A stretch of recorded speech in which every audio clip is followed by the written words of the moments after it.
نداء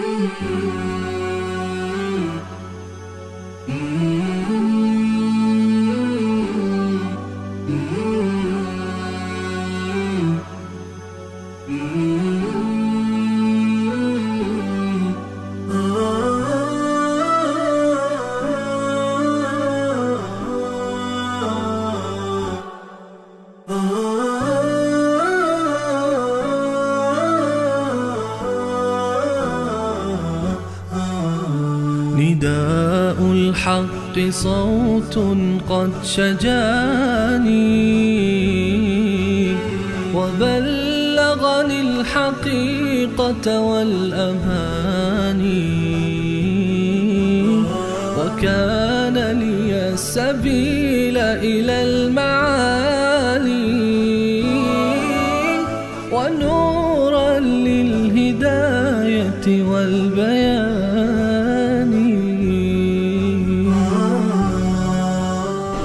أعوذ بالله من الشيطان الرجيم. بسم الله الرحمن الرحيم. ولو بسط الله الرزق لعباده لبغوا في الأرض ولكن ينزل بقدر ما يشاء إنه بعباده خبير بصير. صدق الله العظيم.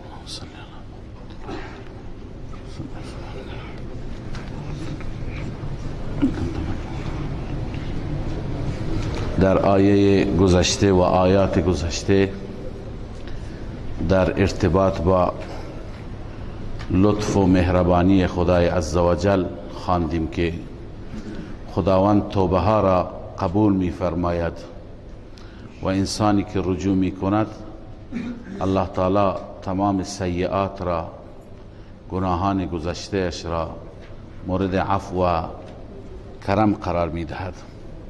حال سوالی متوجه میشه و اون سوال این است که وقتی که خدای تعالی اینقدر رؤوف و مهربان هست و اینقدر نسبت به ما لطف و احسان دارد، چرا به همه بندگان خودش رزق و روزی فراوان نمیده؟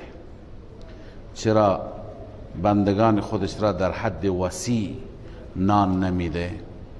که بعضی وقتها بندگان محتاجند و جوع و گرسنگی بر اونها فشار میاره. خداوند تعالی جواب این سوال را بیان می فرماید که ولو بسط الله الرزق لعباده لبغوا فی الارض. اگر خدای تعالی رزق را برای بندگانش فراخ بگرداند، وسیع بگرداند، رزق زیاد عنایت بکند، لبغوا فی الارض، عموما در زمین اونها سرکشی می کنند، تمرد می کنند. لذا الله عزوجل بر اساس حکمت هایی که مد نظر دارد بندگان خودش را رزق و روزی می دهد. بعضی بندگان هستند که به مصلحت و خیر اینها این است که داشته باشند، دارا باشند. بعضی بندگان هستند که به خیر و مصلحت اونهاست که نادار باشند، نداشته باشند. الله مصالح را، ظرائف را بهتر می‌داند. ولکن ینزل بقدر ما یشاء. خداوند نازل میکند به اندازه ما یشاء، اونچه که بخواهد. ما یشاء صفت بقدرین هست. انه بعباده خبیر بصیر. این تعلیلیه هست، علت هست. بدون شک اون ذات نسبت به بندگانش خبیر هست، یعنی مصالح بندگان را خبر دارد. بصیر، حال بندگان را بیناست، یعنی خداوند هم حالشان را میداند و میبیند، هم نسبت به مصالحشان آگاه است. بر اساس مصالح و بر اساس احوال خداوند بر بندگان لطف می‌فرماید. و هو الذی ینزل الغیث من بعد ما قنطوا و ینشر رحمته. خداوند را در این صفاتش بشناسید. الله آن ذاتی هست که باران را نازل می فرماید بعد از اینکه بندگان ناامید می شوند. بعضی اوقات تا مدتها باران نمیاد، قحط فشار میاره، بنده ها ناامید می شوند. بعد از چنین شرایطی الله باران نازل می فرماید. و هو الولی الحمید، اون ذاتی هست ولی قبلا خواندیم به معنای حامی، اون هست ناصر و مددگار شما. الحمید اون هست که ذاتش ستوده شده هست و مورد ستایش قرار گرفته، خودش را به اوصاف زیبا ستوده و بندگانش مقربانش هم او را مورد ستایش قرار میدهند. لذا چنین ذاتی هست الله عزوجل که حامی و کارساز بندگان هست، مشکلات بندگان را حل می فرماید. و من آیاته خلق السماوات والارض، دلیل توحید هست، دلیل عقلی هست. از آیات الهی آفرینش آسمان ها و زمین است. و ما بث فیهما من دابه، آنچه که منتشر کرده در آنان، در زمین و آسمان، از هر موجود زنده، از هر موجود زنده. دابه گرچه چهارپا را میگویند ولی اینجا به معنی موجود زنده هست. کل ما یدب، هرچی که حرکت میکند، حرکت به سبب زندگیش هست. ببینید اینجا مفسرین ما این آیه را اینطور توجیه میکنند، میگویند که چون که موجودات فقط در زمین هستند، در آسمان نه انسان زندگی میکنه نه حیوانات اونجا هستند، دابه بر انسان و حیوان اطلاق میشه، و نه جنات هستند. لذا و ما بث فیهما، فیهما را گفتن فی مجموعهما، در مجموع هر دو، یعنی هر دو جانه در مجموع هر دو. زمین که باشه مجموع هر دو میشه. مثل این هست که خدای تعالی در سوره رحمان میفرماید یخرج منهم اللؤلؤ والمرجان، از هر دو دریای شور و شیرین مرواریدها لؤلؤ و مرجان خارج میشه. خب اونجا هم همین اعتراض واقع میشه که کسانی که بررسی کردند لؤلؤ و مرجان در دریاهای شیرین نیست، در دریاهای شور است. اونجا همین پاسخ هست که یخرج منهما ای من مجموعهما، از مجموعه هر دو. لذا از دریای شیرین گرفته میشه، از دریای شور گرفته میشه، میگن از دریا مطلقاً، از مجموعه دریا. پس اینجا گرچه دابه فقط در زمین است اما در زمین و آسمان منتشر است. زمین وقتی که در کنار آسمان باشه، آسمان به تبع زمین گفته شده، چون در آسمان دابه نیست. اما خدمت شما عرض کنم که این نظر بزرگان ما هست که این توجیه را نوشتن، اما بنده این عرض می کنم که این احتمالش هست، هنوز ما کشف نکردیم. احتمالش هست که در سماوات، حتی در کرات دیگر، در سیاره های دیگر شاید موجودات زنده باشد، هنوز بشر نرسیده. الان هستند فضانوردانی که به فضا می روند و هی دارند در سیاره ها می گردند، می گویند هنوز آب پیدا نکردیم، ولی خیلی جاها گاهی عکس های گرفته میشه از سیاره ها و احتمال میدن که اینجا یه وقتی مردم نه، یه وقتی اینجا موجودات زنده بوده، یا هنوز هم احتمال میدن در بعضی از سیارات چون همه جا پایشون باز نشده، احتمال هست که خلائق دیگری زندگی بکنند. دانشمندان به دنبال کشف هستند، شب و روز دارن تلاش میکنند. هنوز اینها 1/100 و 1/1000 شاید کرات را، سیاره ها را هنوز ندیدند، نگشتند. بنابراین و ما بث فیهما من دابه، شاید نیاز به این توجیه نباشد. الله بهتر میداند که کجا کجا مخلوق زنده دارد و مخلوقاتش به حیات خودشون میپردازند. و هو علی جمعهم اذا یشاء قدیر، و اون ذات بر جمع کردن همه این مخلوقات، همین زمین شما ببینید مخلوقات کجا کجا منتشر شدند، مخلوقات در کدام قاره ها هستند، سرزمین ها و بلاد هستند، کوه ها و دشت ها هستند، اما از انسان ها و حیوانات. الله هر وقتی که بخواهد جمعشان بکند بر جمع کردنشان قادر است. و هو علی جمعهم اذا یشاء قدیر. پس الله عزوجل چنین ذاتی هست دارای این قدرت. بعد از این الله تعالی تخویف دنیوی بیان می فرماید برای کسانی که از این آیات الهی متنبه نمی شوند، از این آیات پند نمی گیرند. الله می فرماید و ما اصابکم من مصیبت فبما کسبت ایدیکم و یعفو عن کثیر.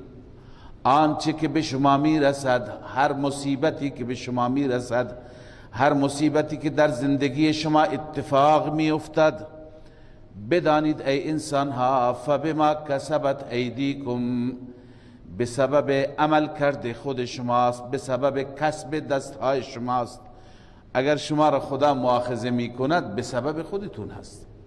اگر شما ورشکست میشید، اگر شما عرض کنم که گرفتار بلاها و رنجها میشید، این عملکرد خود شماست. و یعفو عن کثیر، الله از بسیاری از موارد عفو میکند. یعنی بسیاری کارها شما انجام میدهید، گناه ها انجام میدهید، اشتباهات انجام میدهید که میطلبد شما به مجازات گرفتار بشید، ولی خدا نادیده میگیره. و یعفو عن کثیر، بسیاری از اون چیزهایی که الله مشاهده میکند عفوشون میکند، شما را فورا نمیگیرد. خب این آیه اینو بیان کرد برای ما که مشکلی برای ما پیش می آید، این مشکل به سبب عملکرد ماست. اول میخوام این مشخص بکنم که مورد خطاب کفار هستند یا همه هستیم، مسلمان و کافر.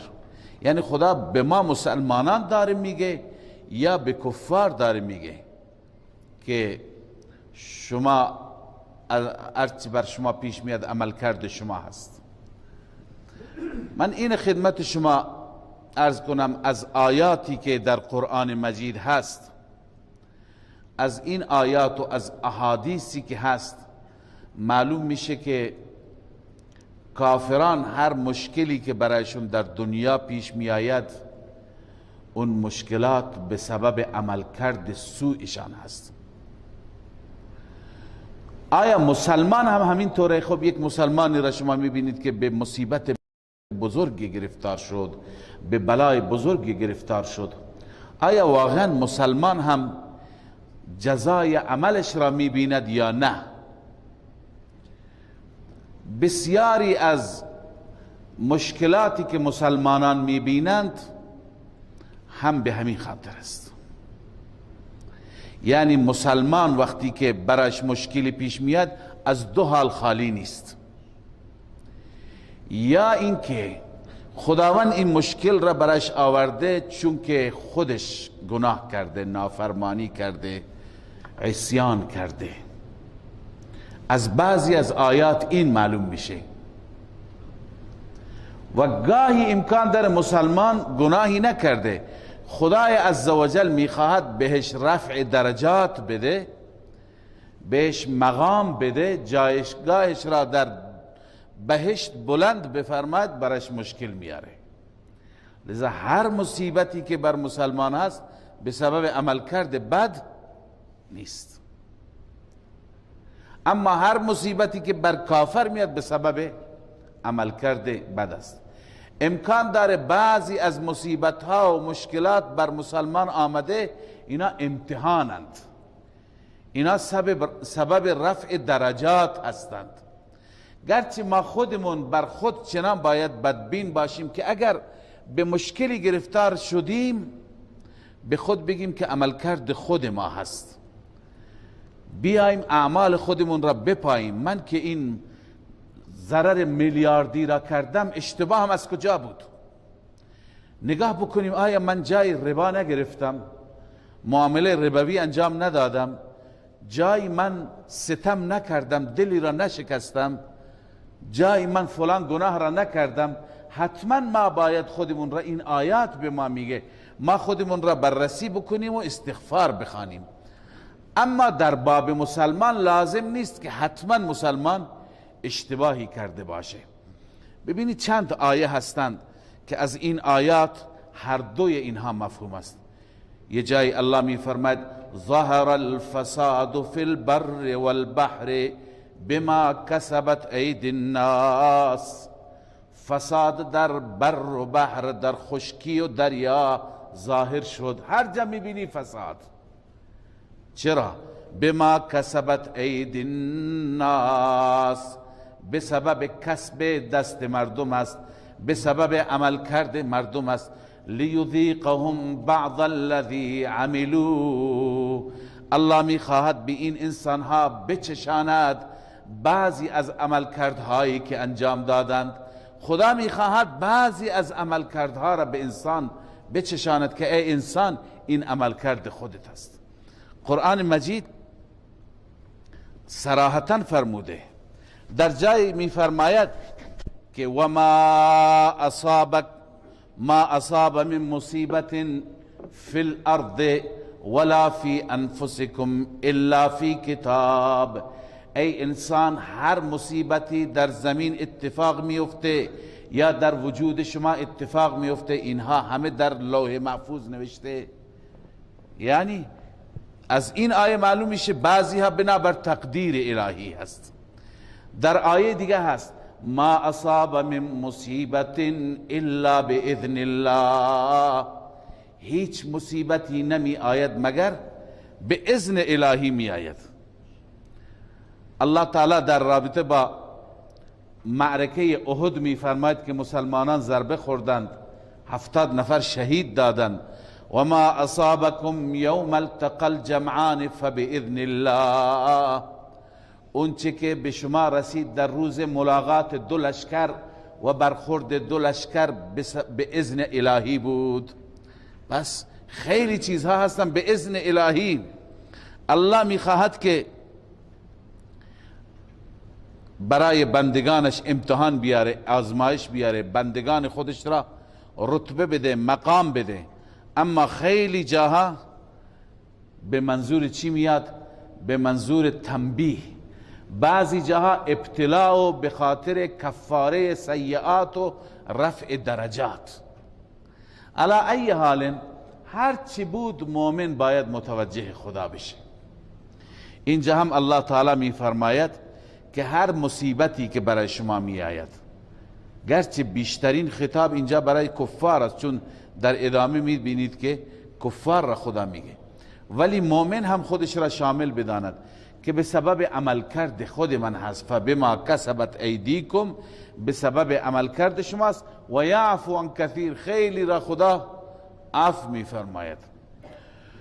و ما انتم بمعجزین فی الارض، این هم خدا می فرماید یه وقتی به خاطر مهلتی که الله بهت میده مغرور نباش.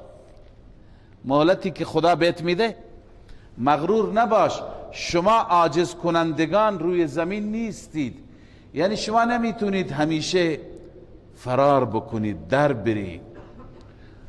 و ما لکم من دون الله من ولی ولا نصیر، وقتی که مصیبت بیاید هیچ حامی هم نداری، نیست برای شما بغیر از الله هیچ حامی و هیچ یاور و مددکاری. پس بهتر همینه که به خدا متوجه باش، به خدا بچسب که خدا میتوند بهترین حامی و یاورت باشد. و من آیاته الجوار فی البحر کالاعلام، حال خدای عزوجل بعضی دیگر از آیات و علائم و نشانات را خدای تعالی بیان میفرماید. الله میفرماید از آیات الهی چیه؟ الجوار. جوار جمع جاریه هست، کشتی را میگن. کشتی های بزرگ در دریا که کل اعلام مثل کوه هستند. از بس بزرگه گاهی انسان کشتی را میبینه تو دریا فکر میکنه کوه هست. بعضی وقت کشتی اینقدر بزرگه از دور میبینی فکر میکنی وسط دریا یک جزیره هست، اونجا مردم زندگی میکنند و واقعا بعضی کشتی ها به اندازه یک جزیره هستند. گاهی میشنوید یک کشتی میاد باری را میاره 6 ماه طول میکشه که فقط بار کشتی خالی بشه، اونم با تمام امکانات روز و با جر ثقیل و با همه. یک کشتی دیدیم در چابهار آمده بود، نسبت به اون بزرگترها کوچک بود، گفتند که شکر آورده از یک کشوری و بار شکرش 2000 کمپرسی 2010 تن، یعنی 2000 تا 10 تن بیاد بار بزنه بعد بارش خالی میشه. زاد این کشتی ها کوه هستند واقعا. 7 طبق بود، فقط اون جایی که ملاحان زندگی میکردند خانوادگی گفتند چندین ماه تو دریا هست اینا همونجا زندگی میکنند. لذا این کشتی با این حجم این کشتی غرق نمیشه، واقعا قدرت الله هست. الله تعالی این آیه را و این نشانی را بار بار تو دریا تو قرآن بیان فرموده، ذکر فرموده. اینجا هم الله می فرماید کشتی که به اندازه کوه هست و مثل کوه هست، این کشتی را الله با قدرت خودش میبرد. خب الان امروز کشتی ها موتور دارند، در قدیم کشتی ها بادبانی بودند و با حرکت باد سیر می کردند و حرکت می کردند. بیشتر وقتی که باد به هر سمتی بود به اون سمت کشتی را می انداختند، باد دیگه کم کم می برد او را، هر جا که نیاز بود اون پارو هم می زدند. لذا الله می فرماید که ببین من چقدر لطف دارم بر شما بندگانم، من کشتی شما را میبرم، اگر وسط دریا برسید و باد متوقف بشه، باد بایستد، کشتی چند هزار تنی باد ایستاده کشتی نمیره، چیکار میکنید؟ فکر نمی کنید که کدوم قدرت شما را نجات بده؟ لذا انسان به این فکر میفته واقعا بغیر از الله هیچ که نیست. امروز درسته با باد نمیره، ولی این تصور بکن که کشتی میره وسط دریا، موتورش خراب میشه، خاموش میشه، سوختش تمام میشه، کی هست که شما را نجات میده؟ لذا باید کی را فریاد بزنید. الله دوست داره بندهش در هر حال او را یاد کند. گاهی چنین تصویرهای الله به تصویر میکشد که بندگان این احوال را یاد کنند و بگویند بغیر از الله هیچ کس نیست. لذا الله می فرماید این یشاء یسکن الریح، اگر الله بخواهد باد را خاموش می کند، ساکن می کند، یعنی از وزیدن می افته، متوقف می کند. فیضللن رواکد علی ظهره، پس می گردن این کشتی ها ایستاده بر پشت دریا ایستاده. ان فی ذلک لآیات لکل صبار شکور، همانا در این نشاناتی هست، در این واقعات، در این بیانات نشاناتی هست برای هر انسان صبار و شکور. الله انسانها را با این صفات دوست داره، صبار و شکور. صبار مبالغه صبر هست، مبالغه صابر هست. شکور مبالغه چی هست؟ شاکر است. یعنی الله دوست داره بندگانی را که وقتی بر اونها مشکل و مصیبت آورد خیلی صبر کنند. بر اونها اگر خدای عزوجل نعمت بهشان نعمت داد خیلی قدردان و شاکر باشند. بس الله دوست داره که ما چیکار باشیم؟ به وقت مشکلات صبور باشیم، به وقت نعمتها شکور باشیم، شکرگزار باشیم. این نعمتها را جای نعمت است. اینا همه نمونه ها که ذکر می فرماید الله تعالی یک جا نعمت است، یک جای دیگه چی هست؟ مصیبت است. که شما باید به وقت نعمت چه صفتی داشته باشید، به وقت مصیبت چه صفتی داشته باشید. این سوره گرچه در بیان پاسخ و شبهات مشرکین است، اما شما دقت بفرمایید و عنایت بفرمایید، در این سوره صفاتی بیان شده که با این صفات یک انسان میتواند انسانی الگو بشه، انسانی فرشته صفت بشه. خداوند چنان مسیر و جهت را تعیین میکند که ما اگر بیاییم اعمال خودمون را، صفات خودمون را تطبیق بدیم و همینطور که خدا میگه همینطور قرار بگیریم، اون وقت ما نمونه میشیم، ما الگو میشیم، ما بهترین میشیم. لذا ضمن اینکه ما مطالب دیگر سوره را میخوانیم، صفاتی که خدا از بندگانش انتظار دارد، این صفات را هم شما مد نظر داشته باشید که بیشتر این صفات جلوتر میاد. او یوبقهن بما کسبوا،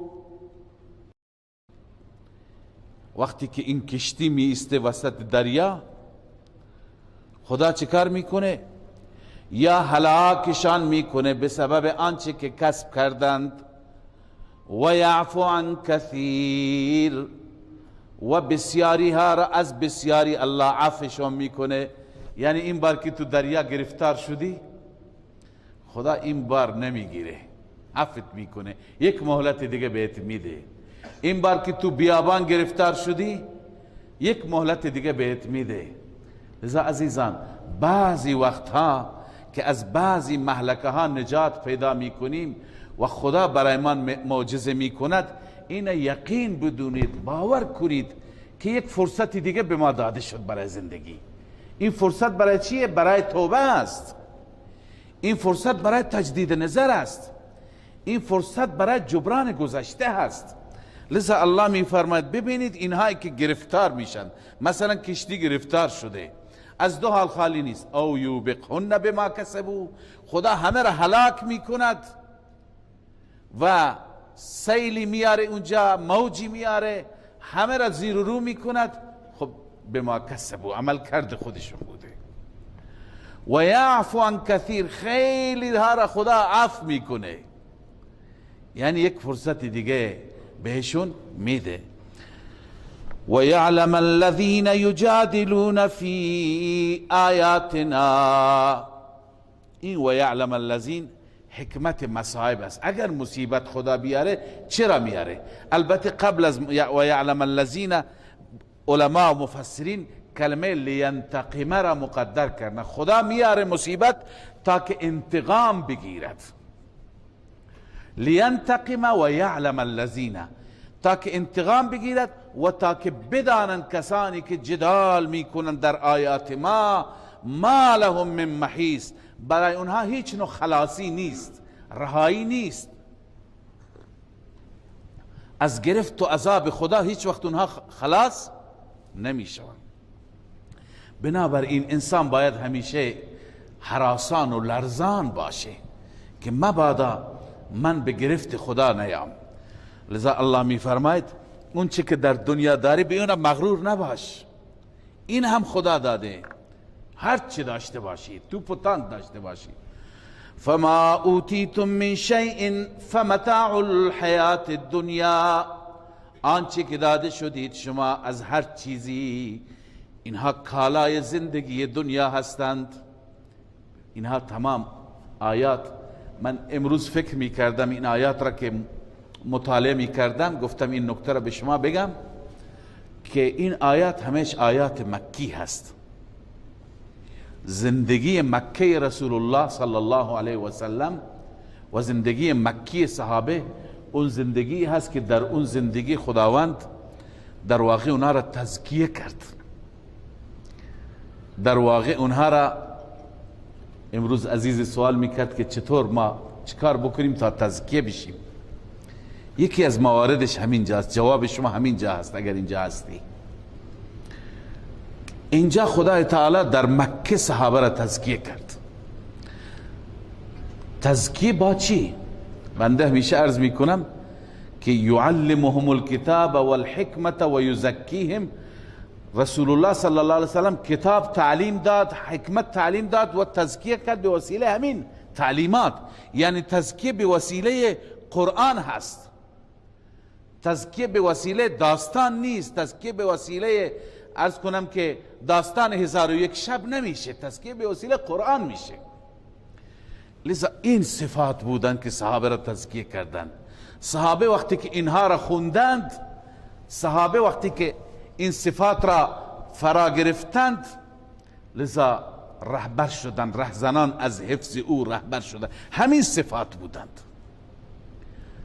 مثلا اینجا تزهید من الدنیا هست، اینجا توکل هست، اینجا اجتناب از کبائر هست، از گناهان دوری کردن است، اینجا عفو و بخشش هست، اینجا نماز هست. یعنی اینها باعث میشه که یک انسان انسان کامل بشه، یک انسان انسان وارسته بشه، یک انسان همون بشه که خدا میپسندد، دوست دارد.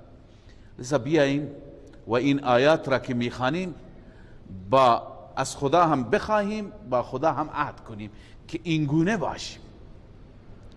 لذا الله عز وجل میفرماید که و ما عند الله خیر و ابقا. این باید در دل من قرار بگیرد، در دل شما باید جای بگیرد که الله می فرماید و ما عند الله خیر و ابقا. اون چه که نزد الله است اون بهتر است و اون باقی مانده تر است. للذین آمنوا و علی ربهم یتوکلون. ببین این صفته برای آنهایی که ایمان به خدا و به توحید الله دارند. و علی ربهم یتوکلون، و فقط بر ربشان توکل میکنند. توکل، دوری و تزهیدن دنیا، بی ارزش بودن دنیا. ما که مثل کنه چسبیدیم به دنیا، چطور تزکیه میاد؟ لذا این گونه باید بود. اینجا خدای عزوجل برای نجات از عذاب و از مصیبت 3 تا صفت بیان میکنه. این صفات را و این 3 تا اصل را در جاهای متعددی از قرآن بیان میشه. یکی این که شرک نکنید، دوم این که ظلم نکنید، سوم این که احسان کنید. با خدا کسی را شریک نگیرید، بر هیچ انسان ظلم و ستم نکنید، سوم این که تا جایی که میتونه احسان و خوبی بکنید. اینها الان اینجا بیان شده، این 3 تا صفت دیگه. الله میفرماید و علی ربهم یتوکلون. کیا هستند؟ اینا که توکل بر ذات الله دارند. والذین یجتنبون کبائر الاثم والفواحش.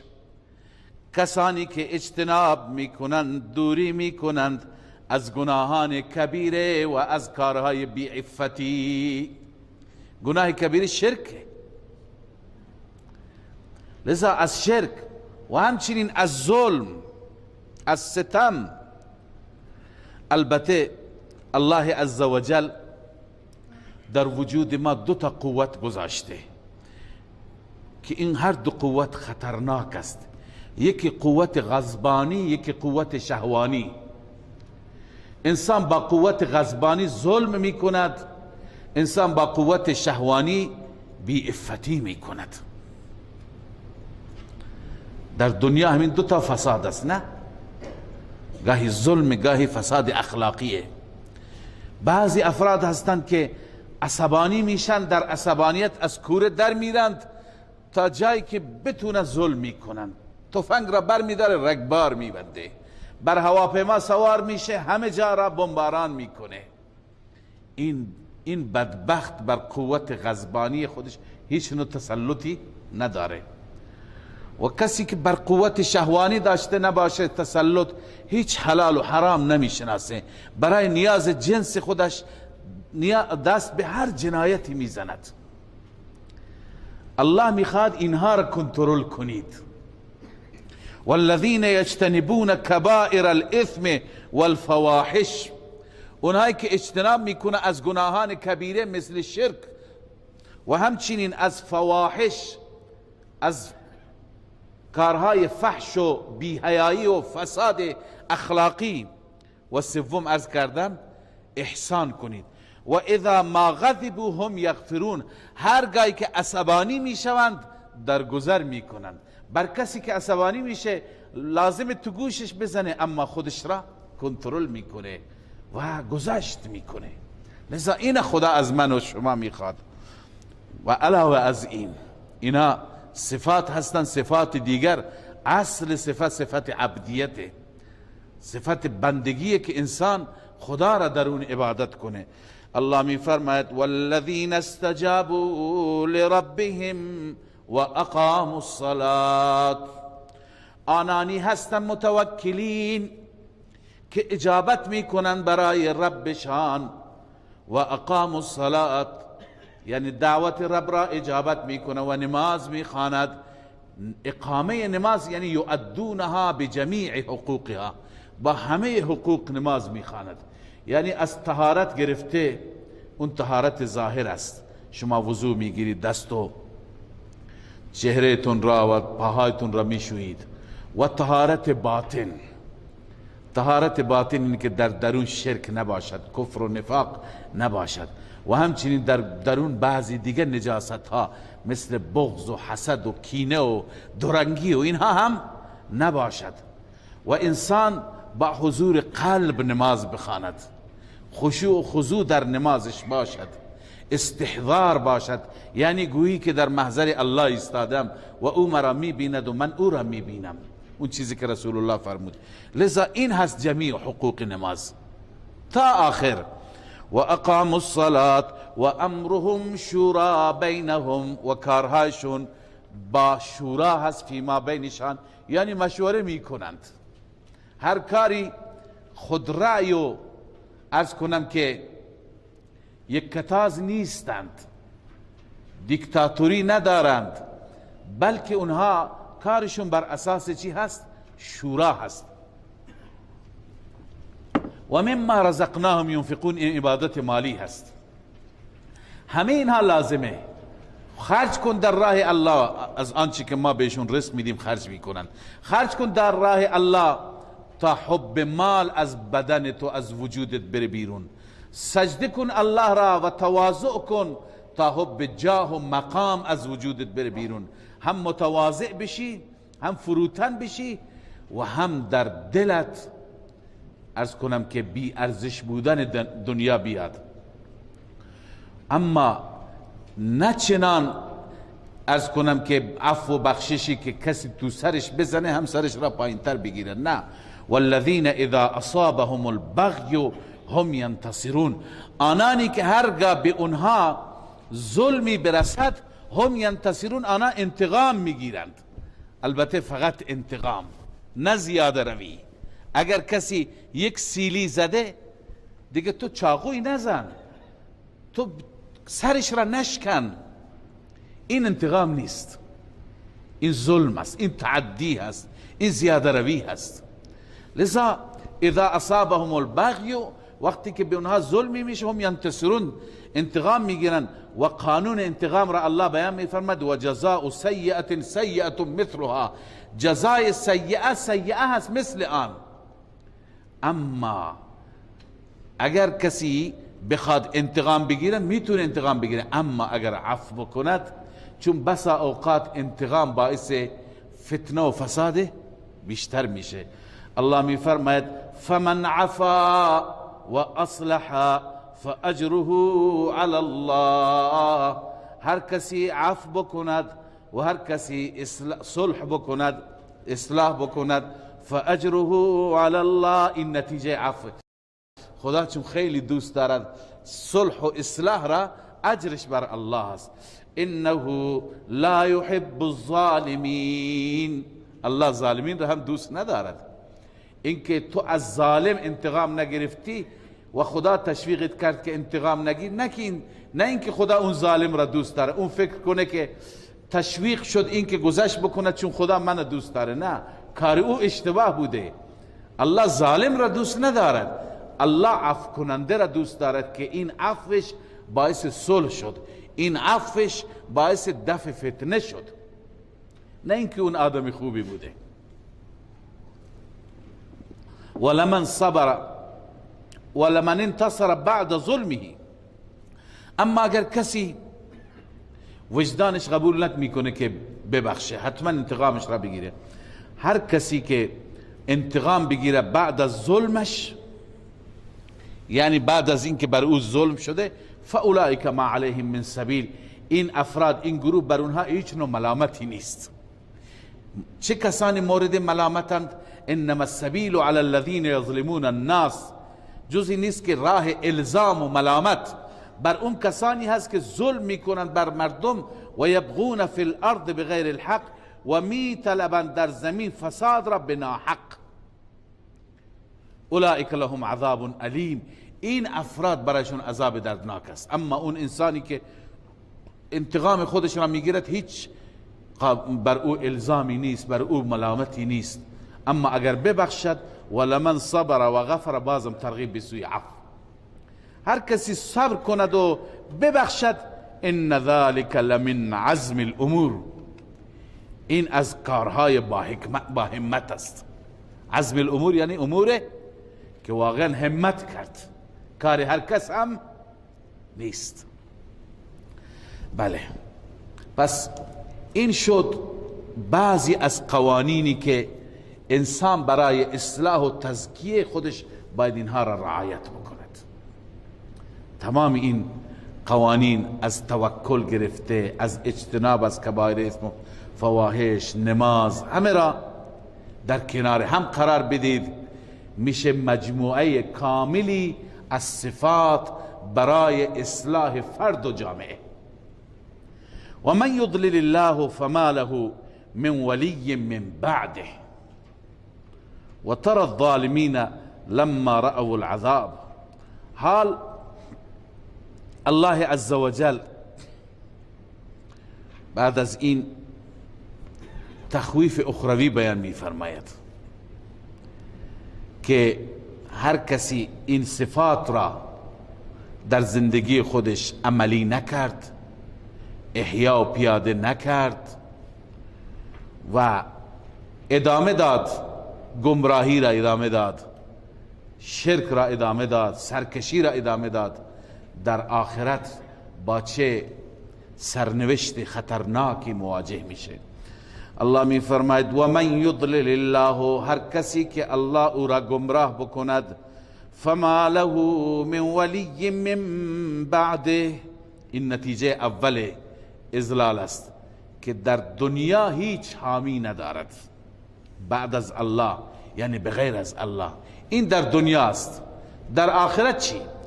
و ترى الظالمین لما رأوا العذاب، میبینی ظالمان را وقتی که میبینند عذاب را چه تمنا میکنند؟ یقولون هل الى مرد من سبیل، یقولون پایینش نیست، تحسرا، حسرت میخورند و میگویند آیا راهی هست به بازگشت؟ مرد یعنی رد، برگشت. راهی هست به برگشت به دنیا، راهی هست برای بازگشت. این استفهام طلبی است، یعنی در واقع از خدا میخوان خدایا ما را یک بار دیگه به دنیا برگردان.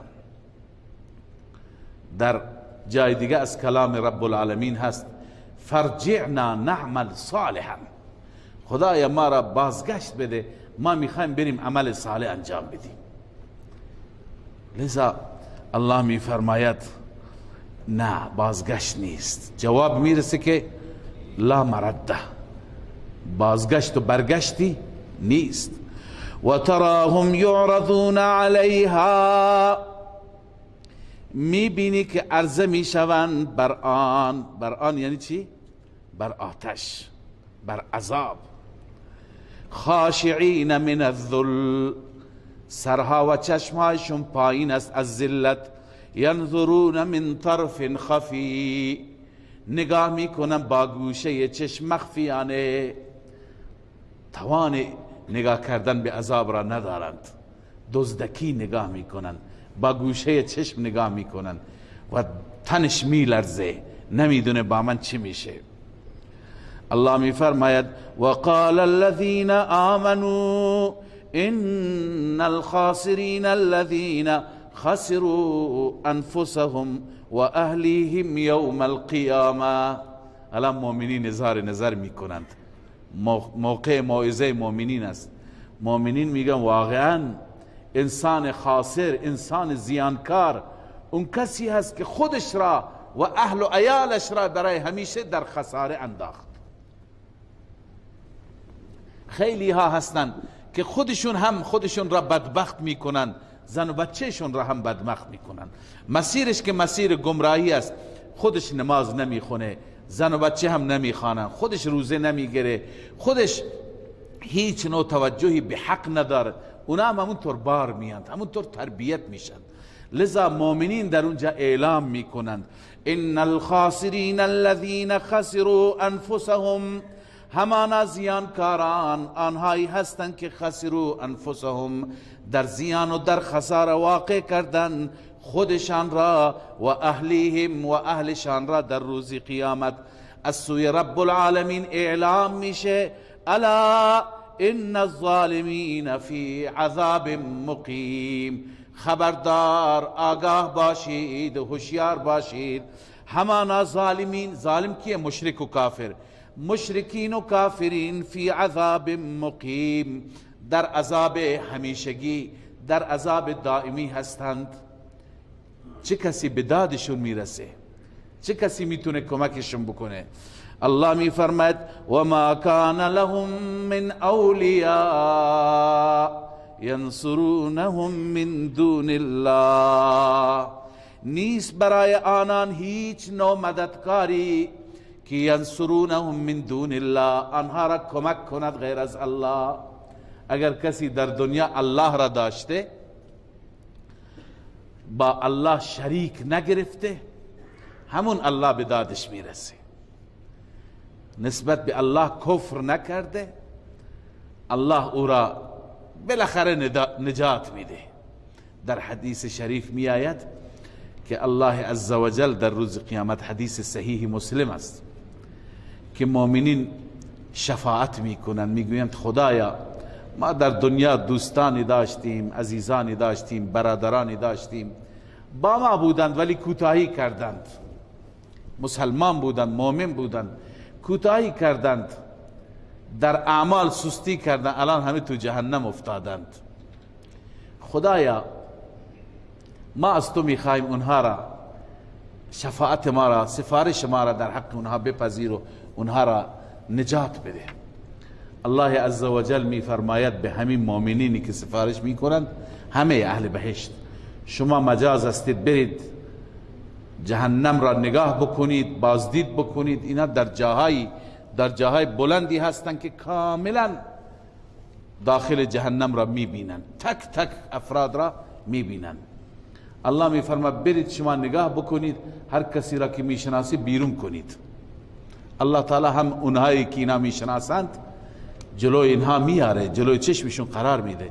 اینا میرن تمام دوستان، آشنایان، کسانی که برای اونها میخوان سفارش بکنن، اونها را نجات میده.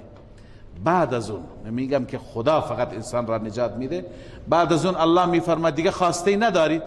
میگن نه خدایا، همه کسانی که ما میخواستیم نجات بدیم اینها هستند. الله میفرماید بروید ببینید کسی که در دلش به اندازه یک دانه، یک مسقال ایمان بوده، یک مسقال ایمان، یعنی ایمان بسیار ضعیفی، برید اونها را هم بکشید ببرید با خودتون به بهشت. میرن جمع کثیری را از جهنم نجات میدند. باز الله آخرین اعلام میفرماید برید نگاه کنی هر که تو دلش می اندازه نیم مسقال ایمان بوده، نیم مسقال ایمان بوده، اون هم نجات بدید. میرند اونها را هم از جهنم نجات میدن. لذا هیچ کسی نمیتونه انسان را نجات بده مگر خود الله. کسی در دنیا اگر الله را داشته و قلبش با الله بوده اونجا برایش کاری میشه. همین الله میفرماید که و ما کان لهم من اولیاء، نیست برای اینان هیچ نوع مددکاری که ینصرونهم من دون الله، اینها را نصرت کند، اینها را کمک کند بغیر از الله. و من یضلل الله فما له من سبیل، هر کسی که الله او را گمراه بکند برای او هیچ راهی نیست، نه راه خروج، نه راه معذرت، نه راه دیگر. خب ببینید از سختی ها و شدائد الله بیان فرمود که چنین جای سختی هست، مفر نیست، محیص نیست، یعنی خلاصی و جای فرار نیست. بعد از این تخویف شدید خداوند دعوت میده بندگانش را. سبحان الله، خدا چقدر مهربان است، با سختی بیان میکند، بعد از بیان میگه بیایید به سوی من، بیایید الان توبه کنید، که اون وقت به درد نمیخورد توبه، الان توبه کنید. لذا الله میفرماید استجیبوا لربکم، اجابت کنید دعوت ربتان را، اجابت کنید برای ربتان، من قبل ان یأتی، قبل از این که بیاید آن روز. لذا در همین دنیا اجابت کنید، در همین دنیا بگو لبیک اللهم لبیک، خدایا من به سوی تو میام، در همین دنیا اعلام کن. من قبل ان یأتی، قبل از این که بیاید یوم لا مرد له من الله، روزی که بازگشتی نیست از آن روز، برای آن روز از جانب الله. یأتی من الله، می آید از من الله، متعلق یأتی است، از جانب الله اون روز می آید که در اون روز بازگشتی نیست. ما لکم من ملجأ یومئذ، برای شما هیچ پناهگاهی نیست در آن روز، پناهگاهی هم در اون روز ندارید. و ما لکم من نکیر، و برای شما نکیری هم نیست. نکیر یعنی کسی که نپسندد و کسی که بیاید و بگوید خدایا چرا این را انکار بکند، چرا این را به این حال گرفتار کردی. هیچ کسی همین قدر جرأت سوال ندارد. لذا الان توبه کنید، الان بندگان رجوع کنید، الان بیایید به سوی الله. بعد از اینکه خداوند این دعوت ناصحانه و دعوت خیرخواهانه را برای بندگانش داد، این دعوت مال کافر و مسلمانه. حال الله عزوجل به پیغمبر میگه ای پیغمبر، بعد از این موعظه و بعد از این دعوت اگر اینها روگردانی کردن نیامدن، تو نگران نباش، تو که محافظشون نیستی، تو که نگهبانشون نیستی، وظیفه تو بلاغ است و رساندن مطلب است که مطلب را رسوندی. فان اعرضوا، اگر اینها باز هم اعراض کردند، باز هم پشت دادند، باز هم قبول نکردند، فما ارسلناک علیهم حفیظا، اصل جزا مقدر است، فلا تحزن، ای پیامبر من، ای محبوب من، تو غمگین نباش. چرا؟ فما ارسلناک علیهم حفیظا، ما که تو را بر اینها نگهبان نفرستادیم، تو نگهبانشون نیستی که حتما اینها جایی نرند. وظیفه شما چی بود؟ ان علیک الا البلاغ، نیست بر شما مگر بلاغ هست، رساندن مطلب است، ابلاغ است و بس، بر رسولان بلاغ است و بس. ان علیک و انا اذا اذقنا الانسان منا رحمة فرح بها. الله عزوجل علت اعراض را می فرماید. چرا انسان اعراض می کند؟ چرا روگردانی می کند؟ الله می فرماید همانا ما هر وقتی که بچشانیم انسان را از جانب خودمون رحمت و نعمتی، فرح بها. فرح به معنی چی بود؟ تکبر. کل فرح فی القرآن به معنی البطر. وقتی که انسان را رحمتی بدیم تکبر میکند و وقتی که برای انسان مصیبتی بیاریم مایوس میشود، دلش میشکند. لذا اعتدال طبعا و فطرتا کم داره. و ان تصبهم سیئة بما قدمت ایدیهم، اگر برسد به این انسان ها مصیبتی به سبب عمل کردشان، به سبب آنچه که دستهایشون انجام داده، فان الانسان کفور، همانا انسان در این هنگام ناسپاس است، ناشاکر میشه.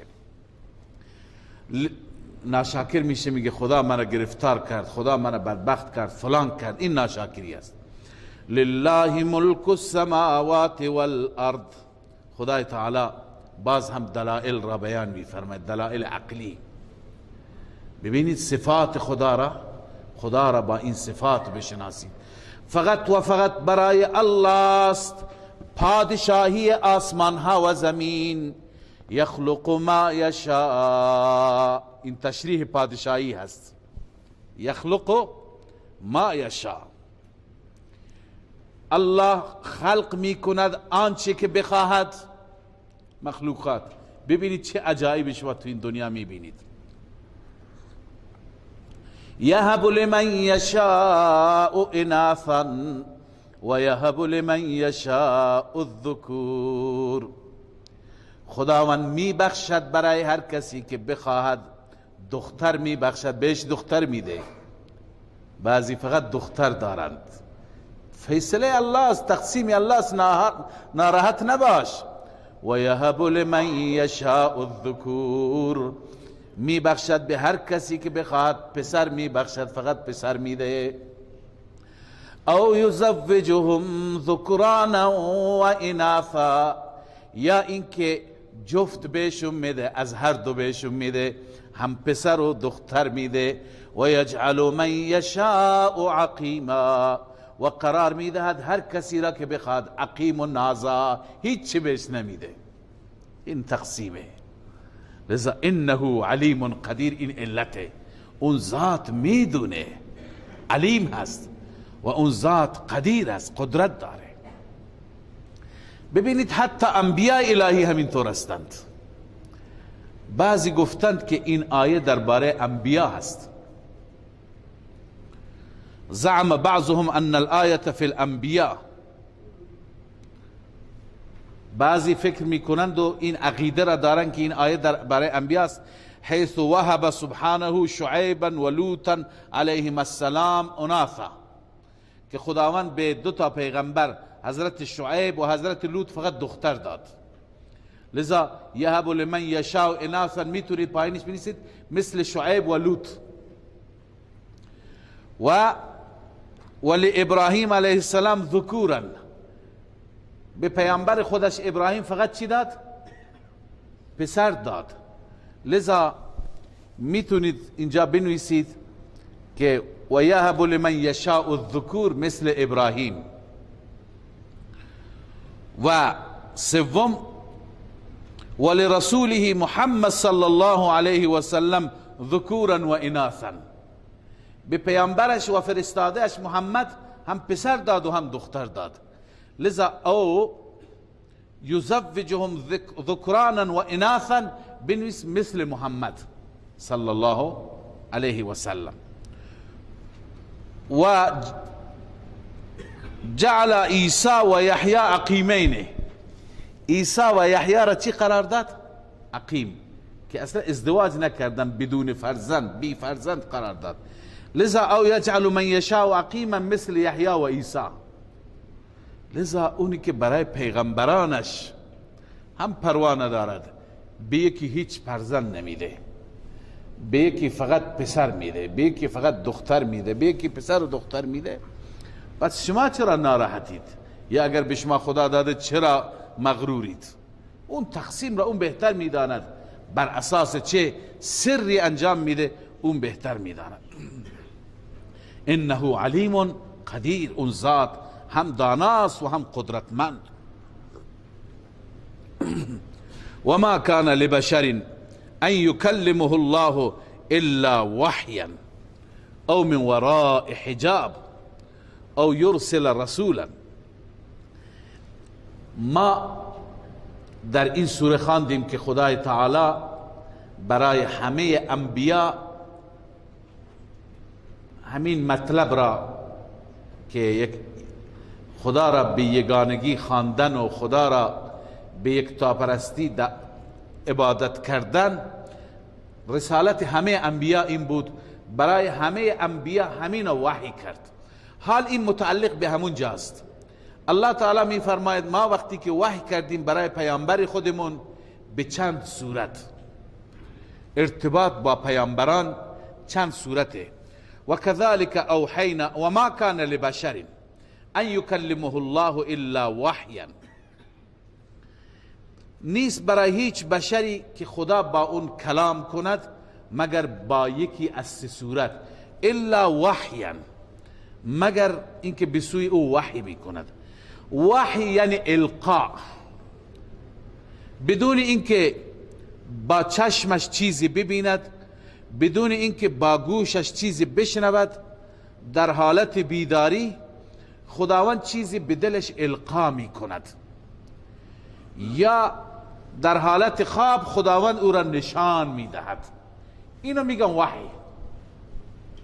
چنانکه رسول الله صلی الله علیه و سلم می فرماید القی فی روعی ای فی قلبی، در دل من این چیز را خدا، در دل من این چیز افتاد، قرار گرفت، یا الله این چیز را در دلم قرار داد. فی روعی یعنی در قلبم.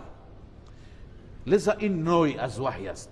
یا مثل این که حضرت ابراهیم در خواب میبیند که اسماعیل را ذبیح بکند، پس این وحیان هست. اینا همه که در دل پیغمبر خدا قرار بده، در خواب یا در بیداری، وحی هست.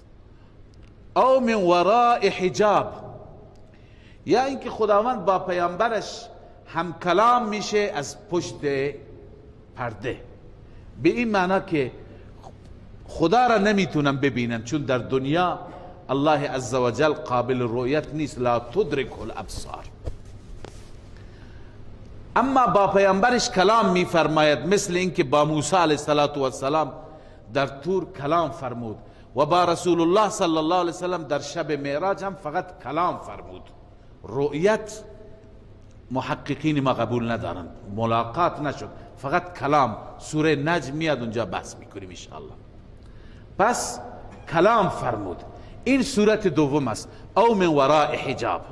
صورت سوم، او یرسل رسولا، یا فرستاده میفرستد، فرشته میفرستد، جبرائیل را میفرستد که اون جبرائیل به شکل انسانی و خیلی کم به شکل فرشته.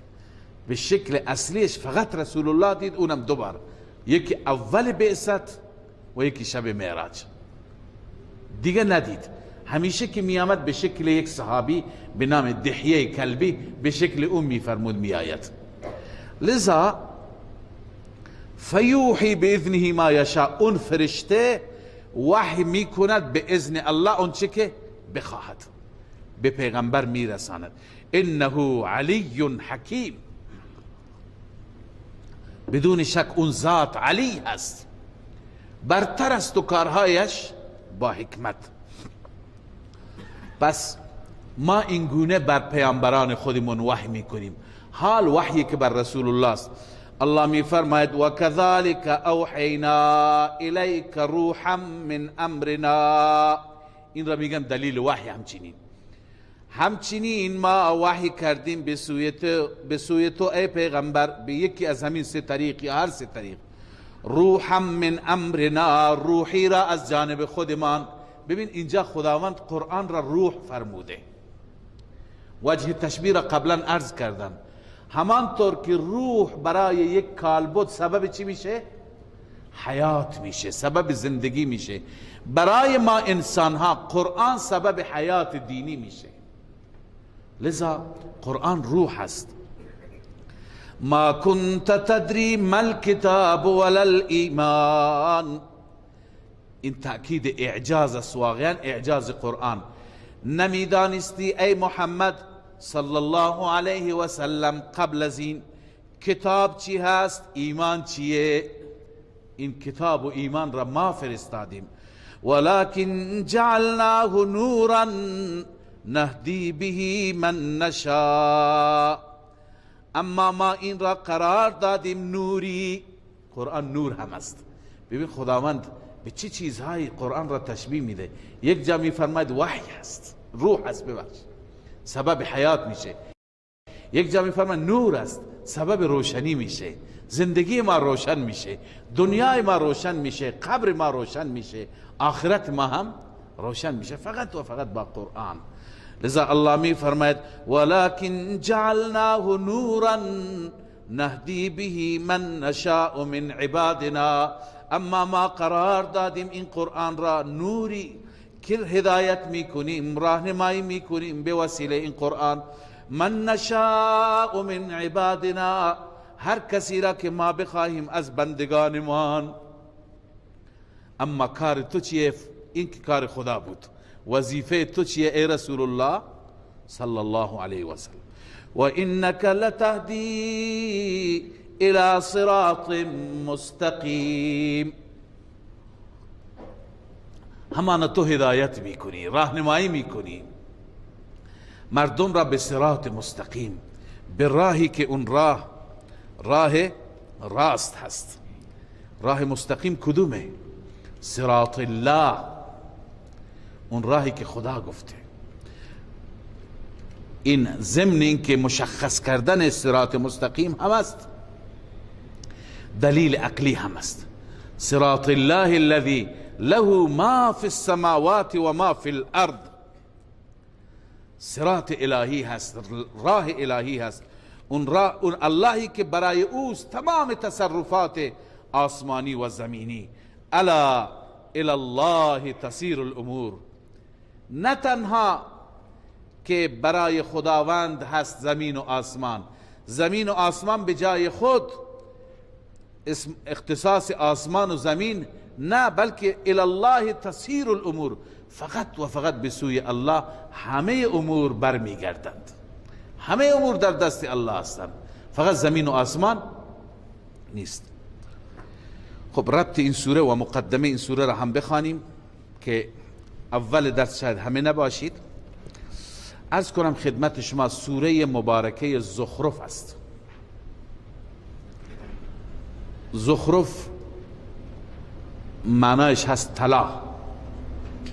در این سوره چون که بحث زخرف میاد و خداوند عزوجل سخنی از طلا به میان میآوره، لذا بهش میگن سوره زخرف. اونجا میخوانیم. چرا؟ عموما اسامی سوره ها من از ابتدا باید عرض میکردم تسمیت الکل به اسم الجز هست. همه سوره ها یعنی کل سوره را خداوند نامگذاری کرده به بخشی از سوره، چون در بخشی از سوره، مثلا در سوره بقره در یک بخشی بحث بقره است، همه سوره بحث بقره نیست. در سوره آل عمران یک بخشی آل عمران است. در این سوره هم یک بخشی شورا بود، بحث شورا شما خواندید، و اینجا هم یک بخشیش زخرف است. لذا به اون مناسبت این سوره را زخرف گفتند، همان گونه که شما خواندید تسمیت الکل به اسم الجز.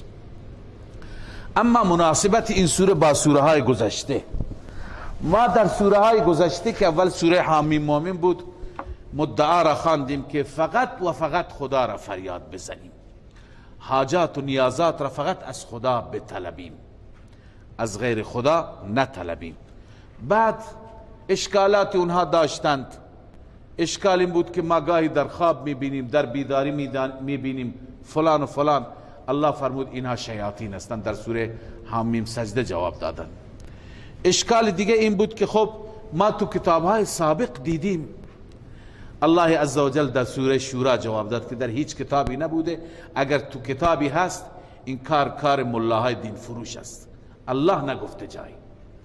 حال در این سوره میخوانیم که با توجه به این دلائل و به این آیات ما میپذیریم که بغیر از الله معبودی دیگه نیست، باید حاجات را از خدا طلبید، نیازات را از خدا طلبید. اما این خدایان که ما اونها را گاهی فریاد میزنیم به خاطر اینکه فردا شفاعت ما را پیش خدا بکنند. اگر به مصیبتی گرفتار شدیم، به درد و بلای گرفتار شدیم، اینها شفاعت و سفارش ما میکنند. حال خداوند در این سوره جواب میده ولا یملک الذین یدعون من دونه الشفاعه. اینایی که غیر از خدا میخوانند اینا مالک شفاعت نیستند، اینها نمیتونن شفاعت بکنن، اینا جرأت همون سفارش شفاعت را ندارن، توانش را ندارن. پس این شبهه را و این مطلب را الله عزوجل در این سوره جواب میده. خب خلاصه این سوره این است که در ابتدای این سوره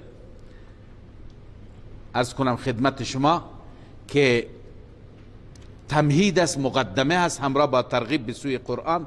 هر جا خداوند در این سوره های مکی ذکر قرآن میاره، انا جعلناه قرآنا انا انزلناه فی لیلة مبارکه، تا اینکه ما تشویق بشیم به طرف چی؟ به طرف قرآن. و بعد در این سوره الله عزوجل 3 تا دلیل عقلی ذکر می فرماید و 4 تا دلیل نقلی. از این 4 تا دلیل نقلی 3 تا تفصیلی هستند، یکی دلیل اجمالی هست. و همچنین شبهه در آخر، ازاله شبهه و پاسخ همین اشکال را الله تعالی در این سوره جواب میده. لذا خود سوره انشاءالله روز شنبه خوانده میشه. صدق الله. والصلاة والسلام على سيدنا وحبيبنا ومولانا محمد وعلى آله وصحبه أجمعين. إله العالمين یا رب العالمین، این صفاتی که این صفات را برای دعات، دعوتگران، بندگان خاص و بندگان مخلصت در این سوره ها بیان فرمودی و برای تربیت ما مسلمان ها این صفات را بیان فرمودی. ما را با این صفات تربیت بفرما، ما را متصف به این صفات بگردان، ما را تزکیه بفرما، ما را اصلاح بفرما، ما را متقی بگردان، ما را خدا ترس بگردان. پروردگارا اله العالمین، دنیا و آخرت ما را اصلاح بفرما، دین و دنیای ما را پیشرفت و ترقی عنایت بفرما. اله العالمین ربا، از ما کار دین بگیر، ما را برای دین خودت استعمال و استفاده بفرما. پروردگارا در ما اگر لیاقت و ارزش نیست، لیاقت و ارزش در ما پیدا بفرما و در جهت دین خودت از ما کار بگیر. اله العالمین پروردگار ما را مورد مغفرت و بخشش قرار بده، گناهان صغیره و کبیره ما را ببخش، به ما توبه نصوح نصیب بفرما مولا. و اله العالمین دین کامل، دنیای کامل، دین کامل، ایمان کامل، دنیای صالح و رزق حلال به ما نصیب بفرما. از ما راضی و خوشنود باش و همیشه در راه رضایت ما را موفق بفرما. خاتمه ما را با ایمان و آخرت ما را آباد بگردان. فاطر السماوات والارض انت ولینا فی الدنیا والآخرة، توفنا مسلمین و الحقنا بالصالحین. آمین برحمتك یا رحمن.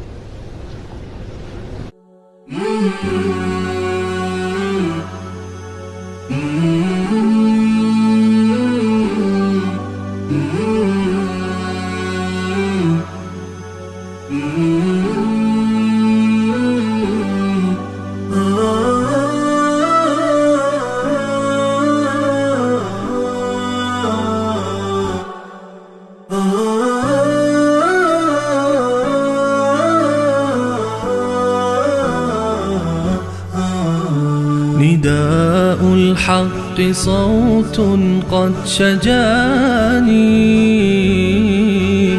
وبلغني الحقيقة والأماني، وكان لي السبيل إلى المعالي ونورا للهداية والبيان.